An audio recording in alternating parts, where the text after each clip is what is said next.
السلام علیکم ورحمۃ اللہ تعالی وبرکاتہ۔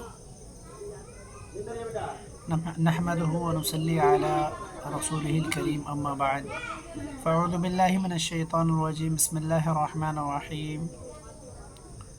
قد افلح المؤمنون۔ قرآن مقدس میں اللہ تبارک و تعالی فرماتا ہے کہ کامیاب ہونے والے مومن ہیں۔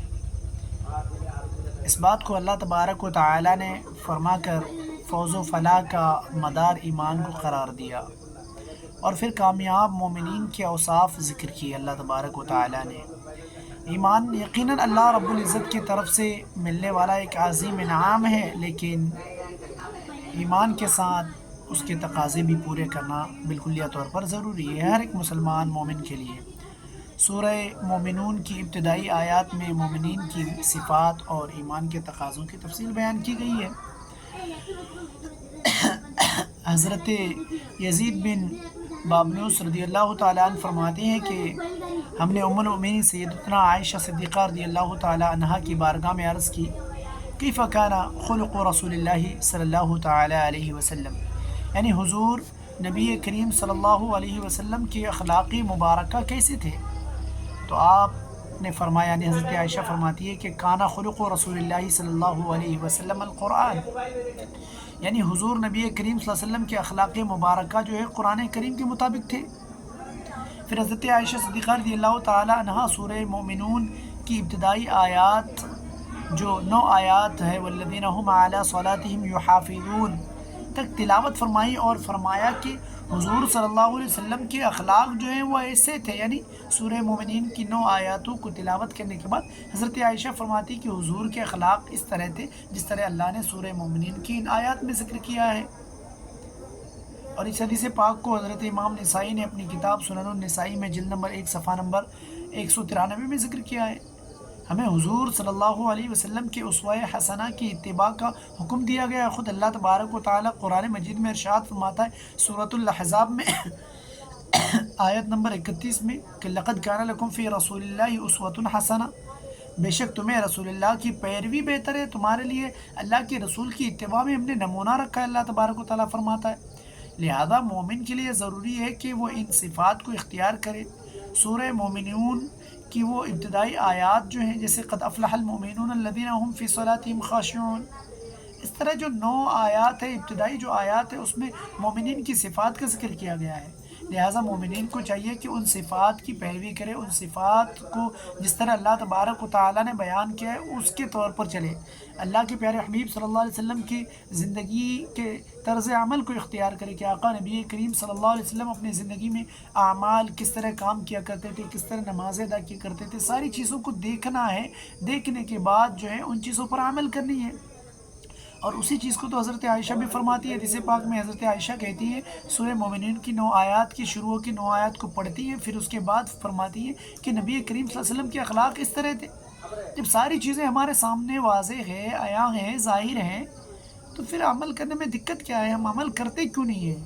ہمیں چاہیے کہ ہم نبی کریم صلی اللہ علیہ وسلم کی زندگی پہ بالکلیہ طور پر اچھی طرح عمل کریں، تب جا کر ہم کامیابی تک پہنچ سکتے ہیں۔ اگر کامیاب ہونا ہے تو سب سے مین چیز جو ہے نبی کریم صلی اللہ علیہ وسلم کی زندگی کو پڑھنا، سمجھنا ہے، اور اس کے بعد اس پر عمل کرنا ہے۔ بغیر عمل کی کوئی چیز نہیں ہے، اس لیے عمل ضروری ہے، اور عمل کرنے کے لیے سب سے بہترین نمونہ اللہ تبارک و تعالیٰ خود قرآن میں فرماتا ہے لقد کان لکم فی رسول اللہ اسوۃ حسنہ، کہ بے شک اللہ کے پیارے حبیب صلی اللہ علیہ وسلم میں ہی ہم نے تمہارے لیے نمونہ رکھا ہے۔ لہٰذا ہمیں چاہیے کہ ہم اس نمونے کو تلاش کریں، ان خوبیوں کو تلاش کریں، ان خوبیوں کو سمجھیں اور اس طریقے پر عمل کریں نا۔ جب عمل کریں گے تب جا کر یہ آیت ثابت ہو جائے گی کہ قد افلح المؤمنون، کامیاب ہونے والے مومن ہی ہیں۔ تو آپ سب سے پہلے مومن تو بنے، پھر بعد میں آپ کامیاب ہوں گے، لیکن آپ اور ہم تو ابھی مومن بنے ہی نہیں ہیں۔ مومن کہتے کسے ہیں یہی ہمیں پتہ نہیں ہے۔ مومن کی جو صفات ہیں، مومن کے جو کارنامے ہیں، جو تقاضے ہیں، وہ سارے تقاضے پورے کرنے کے بعد ہی تو کوئی مومن ہو سکتا ہے نا۔ جب مومن کے تقاضے ہی پورے نہیں ہوئے، ایمان کی صفات آپ کے اندر مکمل ہی نہیں ہوئی، تو کیسے ہوگا؟ جیسے کہ حدیث پاک میں اللہ کے پیارے حبیب فرماتے ہیں کہ الایمان بضع وستون شعبۃ والحیاء شعبۃ من الایمان، کہ ایمان کے تقریباً 60 سے زائد جو ہیں حصے ہیں، اور حیا بھی جو ہے ایمان کے حصہ ہے۔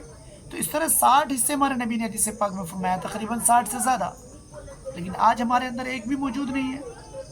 تو ہمیں تو چاہیے کہ وہ 60 کے 60 حصے ہمارے اندر بالکلیہ طور پر کامل ہم جذب کر لیں، تب جا کر ہم اپنے آپ کو یہ دعویٰ کر سکتے ہیں کہ ہم مومن ہیں، ہم ان باتوں پر عمل کرتے ہیں.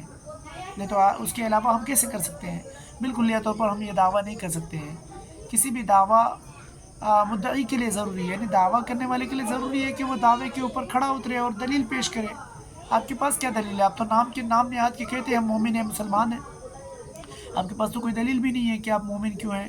آپ سے کوئی اگر یوں سوال کر دے کہ حدیث پاک میں اللہ کے پیارے حبیب نے کیا فرمایا کہ مومن کی کتنی صفات ہوتی ہیں، تو آپ اس کا بھی جواب نہیں دے سکتے ہیں.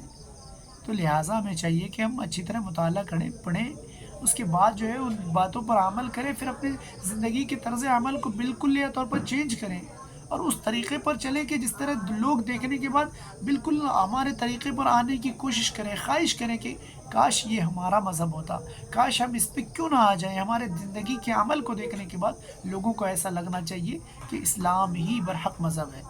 ویسے اسلام تو ہے، لیکن ہمارا عمل آج ایسا ہو گیا ہے کہ لوگ اس پہ بھروسہ نہیں کر رہے، کیونکہ ہم دغا بازی کر رہے، دھوکہ دے رہے اور دوسری چیزیں کر رہے. دعویٰ تو صرف کر رہے کہ مسلمان مومن ہیں، لیکن حقیقت میں اس دعوے پہ بالکلیہ طور پر کھڑا نہیں اتر پا رہے ہیں. لہٰذا میرے پیارے دوستو، احباب، سامعین حضرات، غور کریں کہ آخر مومن کیسے بنا جائے گا.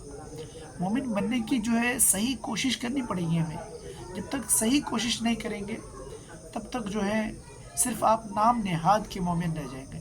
جیسے پرانے دور میں منافقین تھے، وہ نام نہاد کے منافقین تھے، اصل میں مومن اور مسلمان کہلائے جاتے تھے کیونکہ مسلمانوں کے ساتھ رہتے تھے.